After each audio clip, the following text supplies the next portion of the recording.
Bonjour et bienvenue dans ce premier épisode de la saison 4 de Celles qui rêvent de devenir écrivaine. Alors tout d'abord, je vous souhaite à tous une merveilleuse année 2025, qu'elle soit source de joie, d'amour, de partage et de créativité.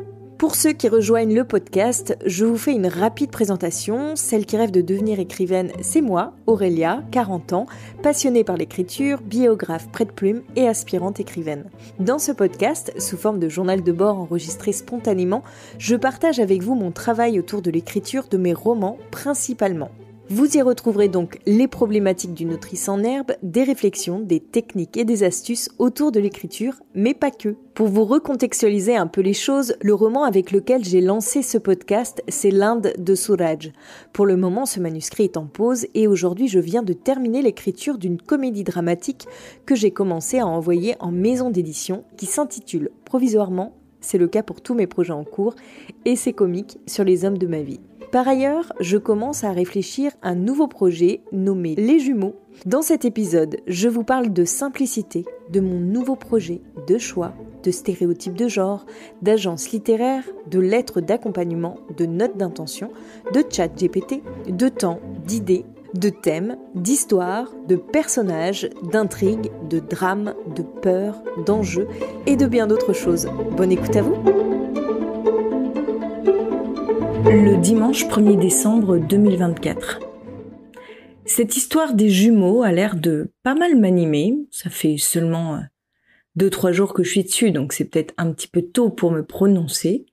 Mais j'ai envie de lui laisser une chance, parce que je pense que parmi tous les projets que je pourrais écrire aujourd'hui, c'est celui qui serait le plus simple à mener à son terme, sans prétention. Et je préfère me lancer dans quelque chose de simple pour être sûre d'aller jusqu'au bout et que ça ne me prenne pas les 10 prochaines années de ma vie. Pour l'instant, je suis pas prête à m'engager dans un roman de fantasy comme celui que j'ai initié parce que ça me demande un travail énorme et je ne m'en sens pas capable. Ça veut pas dire que ça sera jamais le cas, mais aujourd'hui, c'est comme ça. Alors, pour donner une chance à ce projet de s'épanouir, j'ai décidé de m'y consacrer tous les jours. Pour l'instant, j'écris juste dans un carnet les réflexions qui me viennent. J'écris pas encore le texte concrètement. Comme si je voulais un peu laisser infuser cette histoire en moi pour déjà tenter de mieux connaître mes personnages. J'ai pas envie de me lancer à corps perdu dans l'écriture, comme je fais souvent. Alors, je réfléchis, je rêvasse un peu, on va dire, plutôt sur mes différents personnages. Quelle était leur vie avant que l'histoire commence, d'où ils viennent, quelles sont leurs problématiques actuelles, quels sont leurs rêves, leurs projets de vie. Je pense que mes 3 personnages principaux vont être 3 jeunes autour de 17 ans. Alors j'hésite en fait, soit ils sont en première, soit ils sont en terminale. À la base, je penchais plutôt pour la terminale en me disant que voilà, c'est une année un peu charnière dans la vie d'une personne en France parce que la terminale, c'est l'année du bac et ça signe un peu la fin de l'enfance pour le passage à l'âge adulte quand on part pour ses études, où on prend pour la première fois son indépendance, etc. Et puis c'est aussi un âge où on nous demande de faire un choix dans la vie qui peut être déterminant pour le reste de l'existence. Alors même si aujourd'hui c'est rare qu'on reste toute sa vie dans le même emploi, n'empêche que c'est le premier choix déterminant d'une partie de notre vie. Et donc c'est un choix qui est important. Je crois que j'ai envie de parler de choix, en fait. Ça, c'est un thème qui me parle de façon très profonde, pour le coup qui m'est très personnel, d'autant plus en ce moment, donc ça serait pas inapproprié d'en parler dans un texte. Et puis en plus, j'ai envie de développer des idées dans l'air du temps, autour des stéréotypes de genre, toujours ma thématique principale. D'ailleurs, c'est très drôle parce qu'en relisant mes anciens documents, mais qu'est-ce que c'est genré les rôles que j'attribue à chacun de mes personnages, quoi. Dans quasiment toutes les scènes que j'ai lues, le père est dans son fauteuil en train de lire le journal sans se préoccuper de ce qui se passe autour de lui. Et la mère gère tout, elle fait le repassage, elle gère les disputes entre les enfants, elle distribue les tâches. C'est elle un peu la maîtresse de maison. On est vraiment dans des stéréotypes de mon époque, en fait. Si j'ai écrit ça, c'est pas anodin, ça vient pas de nulle part. Et donc, pour laisser une petite chance à ce projet, je vais y travailler tous les jours. jusqu'à 8 heures, plutôt que jusqu'à 9 heures, parce que de 8 à 9, ensuite, je travaillerai sur l'essai comique, non pas sur le texte lui-même, mais sur son envoi en maison d'édition. Enfin, en tous les cas, sur la préparation de mes dossiers de soumission, déjà pour l'envoyer dans une agence. Et une fois que j'aurai fait cet envoi, il faut que j'attende 3 mois avant de refaire un envoi en maison d'édition. Pour l'instant, je ne vois pas d'autres agences. Et comme je sais que les agences, elles préfèrent qu'on n'ait pas commencé à envoyer nos manuscrits en maison d'édition, c'est pour ça que je suspends mes envois. C'est aussi pour ça que je suis pas hyper emballée à l'idée d'envoyer à toutes les agences de France et de Navarre, parce que ça retarde toujours plus l'échéance. Le lundi 2 décembre 2024. Ce matin, j'ai continué à travailler sur mon nouveau projet. Et par ailleurs, en fin de séance, alors je voulais y consacrer 1 heure, mais finalement j'y ai consacré un petit peu moins de temps parce que je n'ai pas vu le temps passer. J'ai commencé à écrire la lettre d'accompagnement à destination de l'agence dans laquelle je souhaiterais envoyer mon manuscrit. Pour l'instant, j'ai pas encore trouvé le ton qui convient. Je cherche encore, je tâtonne et je me dis que je travaillerai dessus jusqu'à ce que j'ai une lettre convaincante qui donne envie de lire ou au moins d'examiner mon roman, mais sans trop le survendre non plus, et puis qui explique pourquoi j'ai envoyé mon manuscrit dans cette agence en particulier. Je m'aperçois aussi que dans les manuscrits que j'ai déjà soumis, je commence à dépasser certains délais. Il y avait des maisons d'édition qui annonçaient 2 mois de délai avant d'envoyer une réponse, surtout pour ce qui concerne les éditions jeunesse. Donc ça veut dire que je n'ai pas été retenue dans ces maisons. Je vais les mettre en rouge dans mon tableau d'envoi. Le mardi 3 décembre 2024. Depuis hier, j'ai fait ce que j'ai dit. Je partage mes séances d'écriture en 2. Alors pas tout à fait de façon équitable, parce que je consacre beaucoup plus de temps à mon nouveau projet, histoire de créer un lien. Et la dernière heure, je la consacre à la préparation de mon dossier de soumission. C'est très frustrant parce qu'en 1 heure, j'ai pas le temps de faire grand chose. Là, ce matin, j'ai écrit ma lettre d'accompagnement. C'est la lettre qui se rapproche le plus de ce que j'ai envie de dire, de comment j'ai envie de présenter les choses. Maintenant, je la laisse un peu reposer pour la reprendre lors d'une prochaine séance. Peut-être pas demain. Là, la priorité actuellement, c'est plutôt d'écrire une note d'intention. Et je pense que je vais me faire aider par ChatGPT. Non pas pour qu'il m'écrive ma lettre d'intention, mais pour m'aider à structurer ma note d'intention, pour savoir ce que je dois mettre dans ce genre de document et qu'est-ce que les maisons d'édition attendent en général. Parce que ce n'est noté nulle part qu'il faut envoyer une note d'intention. À chaque fois que j'examine les sites internet des maisons d'édition, souvent on va parler de synopsis et du manuscrit évidemment, et puis d'un petit texte d'accompagnement, mais plus en mode lettre d'accompagnement que note d'intention. Donc moi, mon intention, je les donne dans cette lettre d'accompagnement. Mais peut-être que ça peut être bien d'en avoir une de prête au cas où. Peut-être que c'est pas la priorité. Je suis en train de réfléchir en même temps que je vous parle parce que là, je me dis que pour l'envoi à l'agence littéraire, la priorité, est-ce que je vais oser envoyer une note d'intention? J'ai l'impression d'avoir quand même un peu parlé de mes intentions de façon synthétique dans la lettre d'accompagnement. Mais peut-être qu'en fait, le fait d'écrire une note d'intention, ça va me permettre de stabiliser un peu ma pensée, de structurer ma pensée. Et après, ça sera peut-être plus simple de revenir à la lettre d'accompagnement pour savoir ce que je garde de ma note d'intention, comment je synthétise mes idées. Peut-être que ça peut être quand même bien d'en avoir une pour m'aider. Bon, en tous les cas, ce que je vois là, c'est que j'ai pas beaucoup de temps, en fait, pour avancer, hein. C'est ça le problème. Et avec tout ce que j'ai envie de faire par rapport à mes projets, je suis un peu contrainte par le temps, comme tout le monde, hein. Donc voilà, mes envies de reprendre tout mon texte, chapitre par chapitre, pour vraiment bien retravailler la voix de ma narratrice, pour approfondir mon propos, tout ça. Oui, d'accord, c'est une bonne idée, mais clairement, le temps, il est quand même limité. Et c'est pas réaliste, tout ce que j'aimerais faire. Je me suis pas fixé de deadline pour l'envoi de ce manuscrit à l'agence littéraire, mais j'aimerais que ça ne traîne pas trop, parce qu'après, il me faut attendre 3 mois avant de recommencer mes envois. Donc, plus je retarde l'échéance, plus ça retarde tout. Donc non, ça serait bien qu'en fin de semaine, j'ai un dossier prêt à l'envoi. Parce qu'en plus, là, on va arriver dans les fêtes de fin d'année. Il y a de très fortes chances pour que l'agence soit un peu en effectif réduit pour les fêtes de fin d'année, si elle ne ferme pas carrément. Donc là, en gros, il me reste une semaine. Sinon, après, ça reporte à janvier. Le mercredi 4 décembre 2024. Je suis un petit peu frustrée ce matin parce que, de nouveau, j'ai fait appel à ChatGPT pour m'aider à construire ma note d'intention.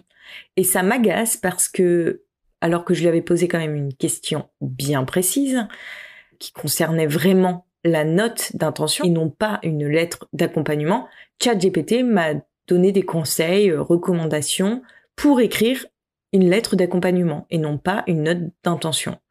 Et donc en fin de séance, c'est la question que je lui pose, je lui dis mais là, est-ce que tu confonds pas entre une note d'intention et une lettre d'accompagnement? Il me dit ah oui, en effet, etc., etc. Donc j'ai pas eu le temps de lire sa réponse ni d'étudier sa réponse en ce qui concernait la note d'intention. Donc je vais devoir repartir là-dessus demain. Donc j'ai pas beaucoup avancé. Là, j'ai surtout retravaillé finalement ma lettre d'accompagnement d'une autre façon, dont je suis moins satisfaite que ce que j'avais. Mais bon, ça me donne toujours des pistes pour structurer ces documents qui accompagnent la soumission du manuscrit.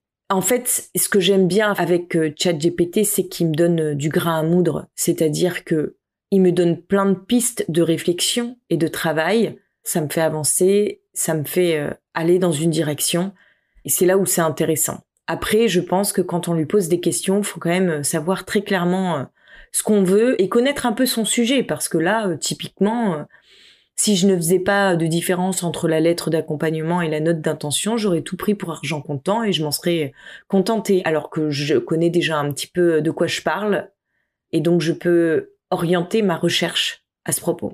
C'est pour ça, ça peut être un outil, mais il est à utiliser vraiment avec des gants parce que on peut facilement se faire avoir et même s'il nous donne des informations, faut garder ses distances, quoi. D'un côté, je suis enthousiaste parce que finalement, il me permet d'échanger autour de mon texte avec quelqu'un d'extérieur à moi-même, et ça c'est toujours utile. Mais d'un autre côté, je me méfie beaucoup parce que il peut facilement m'induire en erreur. Dernièrement, j'écoutais une masterclass d'Alexandre Lacroix, dans laquelle il disait que souvent l'écueil chez les jeunes auteurs, mais je pense qu'à mon avis ça continue encore, c'est qu'on a envie de tout mettre dans un roman. On a plein d'idées et on veut toutes les traiter. Sauf que le roman, ça consiste à faire des choix et d'éviter de se disperser parce que sinon on ne fait que noyer son lecteur. Et au bout d'un moment, il ne sait plus où on veut l'emmener et ça le perd. Et il disait qu'il s'était débarrassé de ce problème en prenant un thème qu'il traitait de fond en comble, qu'il l'essorait jusqu'à la dernière goutte. Et il prenait un exemple. Qu'est-ce qui fait qu'on aime regarder des couchers de soleil? Alors c'est une idée en soi qui peut être tout à fait basique, mais pour écrire un de ses textes apparemment, alors j'ai jamais lu ce qu'il avait écrit, donc pas plus celui-là qu'un autre, mais en partant de ce postulat de départ, il déploie son roman. Alors j'ai trouvé que l'idée était hyper intéressante, je me dis ah bah oui, moi aussi je vais exactement faire comme ça, donc quels sont les thèmes que j'ai envie de traiter, celui que je vais exploiter au bout. Et en marchant tout à l'heure, je me faisais la réflexion que je ne partais pas d'une idée, d'un concept comme ça moi, quand j'écrivais. La première chose qui me vient, moi, c'est une histoire. Alors des fois, je reprends des histoires que j'avais imaginées quand j'étais plus jeune, c'est ce que je fais un peu ces derniers temps, mais sinon ça peut être des histoires beaucoup plus récentes. Donc, j'ai pas forcément un thème qui vient illustrer cette histoire. Ou j'ai pas forcément un thème que je vais déployer à travers cette histoire. Donc, j'ai vraiment l'impression qu'il y a des auteurs à idées et des auteurs à intrigue. Et clairement, je me situe beaucoup plus dans la deuxième case que la première. J'imagine que chaque auteur fait un peu les deux. C'est comme les auteurs jardiniers et les auteurs architectes. On est tous un peu des deux, avec une tendance qui va plus dans un sens que dans l'autre. Mais c'est pas binaire, en fait, tout ça. Et donc la technique d'Alexandre Lacroix finalement ne marche pas pour moi. Autre chose, j'écoutais toujours dans les masterclass de France Culture l'interview de Pierre Lemaitre. Il faut absolument que je le lise, j'ai encore jamais rien lu de lui. J'ai vu plusieurs des films qui ont été inspirés de ses œuvres, mais je n'ai rien lu. Ça manque à ma culture, mais comme énormément d'œuvres. Et il explique que pour développer son personnage, il a besoin de le voir. Et donc, il regarde sur Internet des photos d'acteurs, de sportifs, etc., qui peuvent l'inspirer pour ses personnages, et il les affiche au-dessus de son bureau, puis une fois qu'il les a bien en main, qu'il les visualise bien, il retire ses affiches, etc. Et c'est marrant parce que ça m'a rappelé ce que je faisais quand j'étais plus jeune. Moi, je découpais dans La Redoute et Les Trois Suisses tous les visages des gens qui m'intéressaient pour de potentiels futurs romans. Il y avait des romans où je n'avais que le titre, ou alors des visages qui m'inspiraient un personnage, alors que je n'avais aucune histoire à écrire dessus. Et donc, j'en avais une caisse pleine de photos comme ça que j'avais découpées, puis que je finis par jeter parce que, j'en voyais pas trop l'utilité quand j'ai arrêté d'écrire. Et j'avoue que je regrette parce qu'aujourd'hui, je trouve ça assez amusant, en fait, de piocher dans un carton plein d'images de visages qui pourraient m'inspirer pour mes romans. Bon, sauf qu'évidemment, si je le découpais dans Les Trois Suisses ou La Redoute, c'est que des mannequins, donc c'est plutôt des gens beaux. Et j'ai réalisé que si, plus jeune, je travaillais beaucoup comme ça, dernièrement, je le fais plus tellement. Cette recherche d'images, c'est surtout parce que je me suis inspirée de matériaux autobiographiques, donc je ne voyais pas l'intérêt de chercher des visages qui correspondaient à mes personnages, vu que c'était inspiré de ma propre vie. Je les avais en tête quelque part. Mais je pense que pour un roman de fiction, en effet, c'est bien de s'appuyer sur des images de visages et tout. Et j'ai réalisé que, par contre, je ne voyais pas, je n'appréhendais pas la corpulence, la stature, la posture, enfin tout le reste du corps de mes personnages. C'est-à-dire que je peux avoir une vision très précise des traits de leur visage, mais le reste du corps m'échappe complètement. Je ne sais pas quelle place ils prennent dans l'espace, je ne sais pas comment ils se déplacent, je ne sais pas quels sont de leur voix, je ne sais pas quelle est la texture de leur peau. Tous ces éléments qui créent un peu un effet de réalisme, je ne les ai pas en tête et je ne les travaille pas. Et ça, c'est vraiment quelque chose sur lequel j'ai envie de me pencher prochainement. C'est marrant en écoutant comme ça plein d'auteurs en interview. Tous les jours, j'en apprends et je me dis « Ah oui, mais ça aussi, j'aimerais le travailler. » Mais il y aurait tellement de choses à travailler pour atteindre une écriture de plus en plus fine.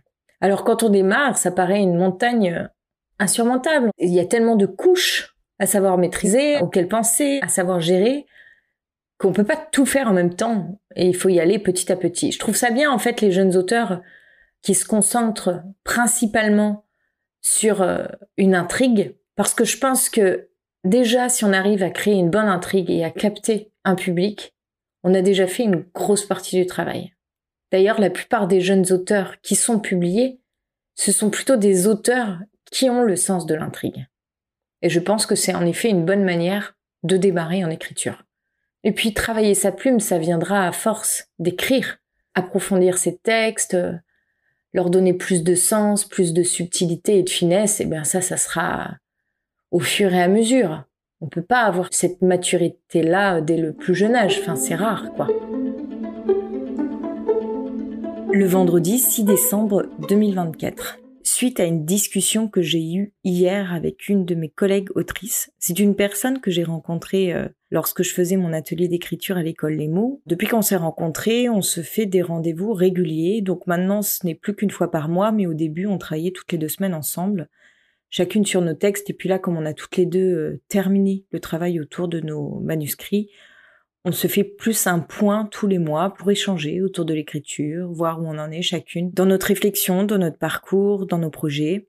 Ça fait vraiment du bien, ces rendez-vous réguliers. Et par rapport à un point dont on a discuté hier, la question que je me pose aujourd'hui, c'est peut-on encore écrire la même chose lorsqu'on a vécu un drame dans sa vie ? Disons que entre le début et la fin de l'essai comique, j'ai vécu un drame. J'ai l'impression que je ne suis plus trop la même personne. Et je vois des choses dans mon texte que je ne voyais peut-être pas auparavant parce que il y a eu cet événement marquant. Et peut-être c'est aussi ça qui me perturbe beaucoup avec ce projet. C'est-à-dire que il correspond plus à la personne que je suis devenue. Dois-je le mettre totalement de côté pour autant ? Dois-je le reprendre pour le réécrire à l'aune de la personne que je suis devenue ? Je n'ai pas une réponse. C'est des questions que je me pose. Et là, tout à l'heure, j'ai commencé à écrire autre chose qui est en lien avec l'essai comique, mais qui changerait totalement la donne par rapport à ce projet, mais qui correspondrait peut-être plus à ce que j'ai envie de faire aujourd'hui après cet événement. Pour l'instant, c'est quelque chose que j'écris pour moi, un peu annexe à mes différents projets d'écriture. Je sais pas du tout si j'ai envie de le partager, je sais pas du tout si j'en ferai quelque chose. Ça fait partie de ma réflexion. Je lui ai aussi parlé hier du projet sur lequel je travaille là depuis quelques jours, qui est plus une comédie romantique. Et je lui ai expliqué un petit peu ce que je voulais faire et elle trouvait que c'était sympa, que c'était un projet intéressant. C'est sûr que travailler sur une comédie romantique, c'est peut-être ce qu'il y a de mieux à faire aujourd'hui pour m'alléger un peu. Mais bon, est-ce que c'est vraiment ce que j'ai envie d'écrire ? Bon, en fait, aujourd'hui, je ne sais pas. Hein. Je pense que vous devez sentir, là, depuis quelque temps, comment je me tourmente. Tout est en questionnement. Et évidemment, ça se reporte sur mon écriture.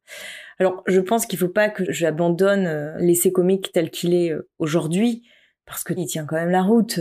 Donc je vais quand même tenter l'agence littéraire, tenter encore d'autres maisons d'édition. Puis comme j'ai plein d'envie d'écriture, faut que je tente. La seule contrainte par rapport à toutes mes envies, c'est le temps, évidemment.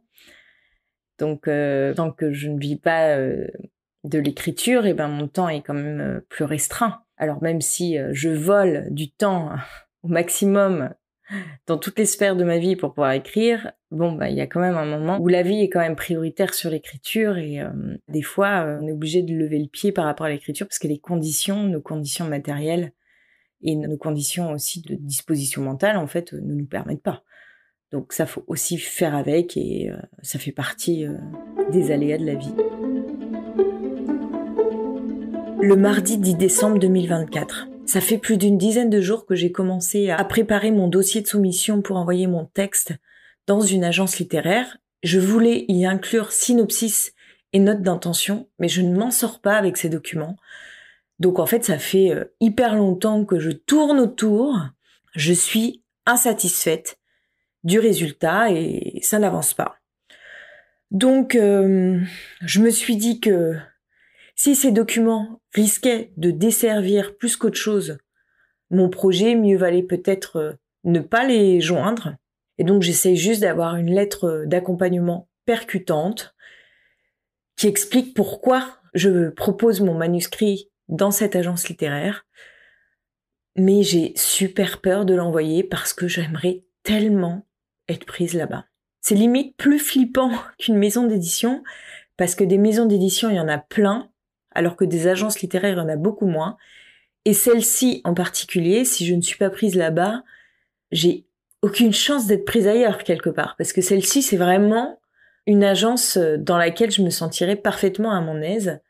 Parce que la femme qui tient cette agence, déjà c'est une femme. Et je pense que mon projet parle beaucoup plus aux femmes qu'aux hommes.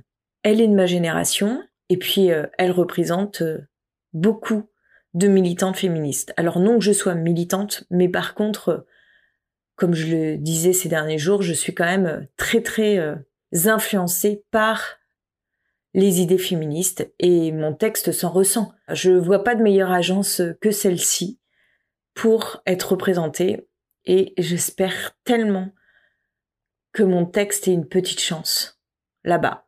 Et c'est pour ça que face aux enjeux, j'ai peur de me planter, de précipiter mes envois et d'envoyer le tout avec une énorme coquille qui me dessert direct, quoi. Et puis comme mon manuscrit, faudrait que je le relise une dernière fois pour le lisser, alors je m'en sors pas, quoi. Mais je peux pas envoyer la dernière version que j'avais préparée pour l'envoi en maison d'édition parce qu'elle est pleine de coquilles. Je suis obligée d'envoyer celle que j'ai retravaillée lors de ma dernière relecture. Sauf que entre le retravail, même s'il était succinct, il a dû se glisser de nouvelles coquilles. Donc il faudrait que je relise tout pour lisser mon texte, qu'il n'y ait pas de problème. Mais il y en aura toujours des problèmes. Bon, bref. Donc voilà, ce matin, je me suis dit, il faut que j'accélère le rythme là, parce que sinon, je vais jamais envoyer mon manuscrit à cette agence.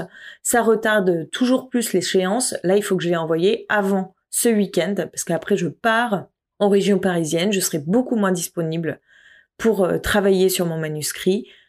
Il faut que ça soit fait avant mon départ. Et puis après, il faut que j'attende quand même 3 mois avant de reprendre mes envois, mes soumissions en maison d'édition. Donc là, ça fait quand même quelques jours que je travaille sur un autre projet. Pour le moment, c'est vraiment de l'ébauche. J'imagine l'histoire que ça pourrait être. J'écris des petits bouts par-ci par-là. Je pense au personnage. Et aujourd'hui, le problème, c'est que quand je me lance dans l'écriture, j'ai tout de suite 10 000 questions qui me viennent.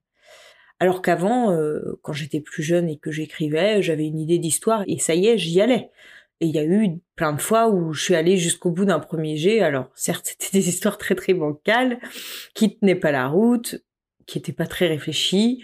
Mais disons que je me posais pas toutes ces questions d'aujourd'hui, et ces questions-là me bloquent. Par exemple, j'ai un personnage et je me dis, bon bah alors, qui sont ses parents? Mais dans ces cas-là, si ses parents sont comme ça, qui sont ses grands-parents? Ils viennent de quel milieu? Quelle relation ils ont avec ses propres parents à elle? Etc., etc. Et donc je vais très très loin. Puis pareil, d'où elle vient? Quelle est la ville où elle habite? Quelle est l'ambiance de cette ville? Est-ce qu'il y a des images dans cette ville? Qu'est-ce qu'elle fait comme étude? Quelles sont ses inspirations? Enfin, dès que je pense à un élément de mon roman, tout de suite je vois 10 000 questions autour qui peuvent être utiles, en effet, pour la profondeur de mon roman, mais il y a aussi beaucoup d'éléments, à mon avis, dont je ne vais pas me servir. Et j'ai l'impression d'aller trop loin, de pousser les choses trop loin. En ce moment aussi, je fais des échanges de bêta-lecture avec une autre autrice qui fait également un podcast d'ailleurs. Journal d'un roman d'Amandine Delecré. J'espère que je n'écorche pas son nom. Et je trouve ça très intéressant de faire ce genre d'échange de bêta-lecture avec quelqu'un qui tient également un journal de bord autour de la création de son roman, parce que déjà ça me permet d'avoir accès aux problématiques qu'elle traverse de façon peut-être un peu plus fine que quelqu'un que je connais ni d'Ève ni d'Adam, et puis aussi d'avoir toute confiance parce que quelque part je sais qu'elle est dans le même travail d'écriture que moi et qu'elle est peut-être confrontée aux mêmes problématiques que moi.